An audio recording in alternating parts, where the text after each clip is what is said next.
I don't really look at them as, I think I view failures as lessons learned, right?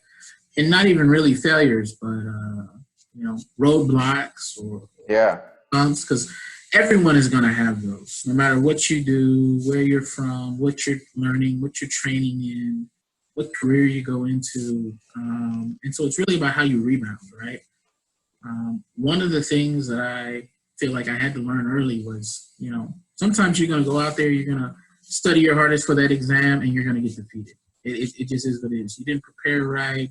Yeah. Too late. The questions were switched up. It was a written test instead of an oral, whatever the case may be, right? And so I think as long as you take those setbacks and you use them as lessons learned to equip yourself for whatever is next, that's the best advice I can give these, young students or parents or whatever it may be. You have to continue to adapt, right? You have to continue to evolve. Even as a physician, you don't know it all now. Just because I walked across the stage as an MD graduate or opened up my own practice, that doesn't mean that, I don't have to get re-credentialed or recertified or take additional board exams or go to these conferences and learn more. And so continuing to push yourself, even once you think you're at that finish line, is what keeps you great and taking care of people the way you need to be taken care of as a physician. The other big lesson that I don't know if I spoke on yet was goal setting. I think it's underrated to talk about how important goal setting is, right? Because goal setting sets things up as a vision, right? If you don't have goals, you kind of just wander. Yep.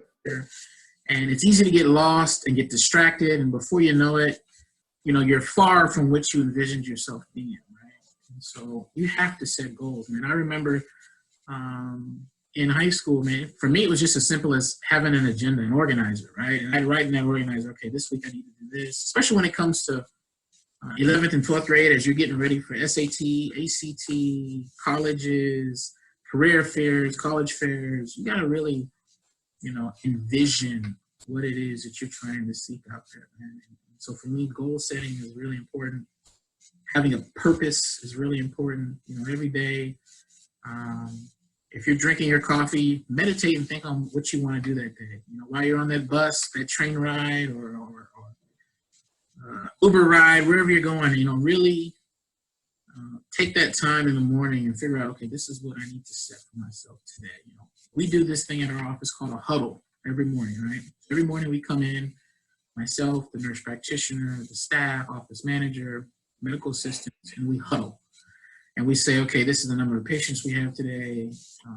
These are the number of procedures we're doing. This is our goal for today. These are the things we didn't get accomplished yesterday.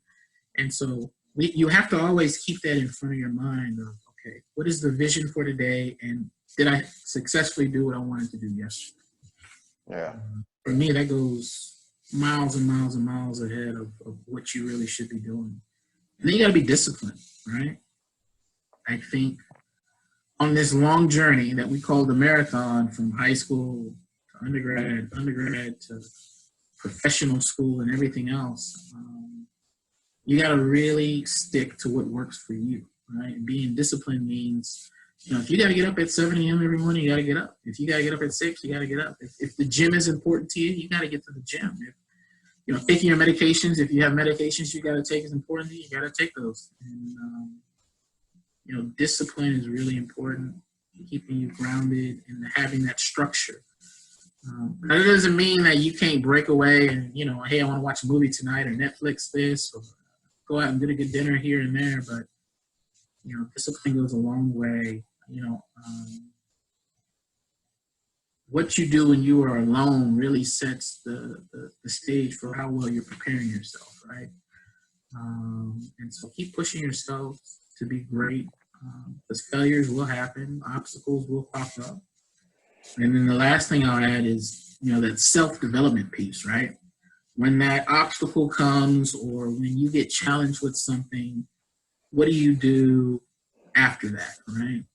Are you defeated and ready to give up? Are you ready to drop the class? Are you ready to transfer? Are you ready to withdraw? Whatever the case may be, it's what you do next that's going to determine how well you maneuver through adversity. And, Yeah.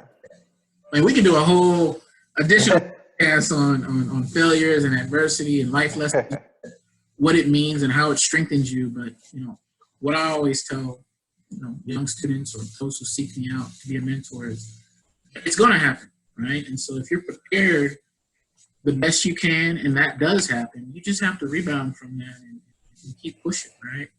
Make yourself better on that next opportunity and you'll do fine.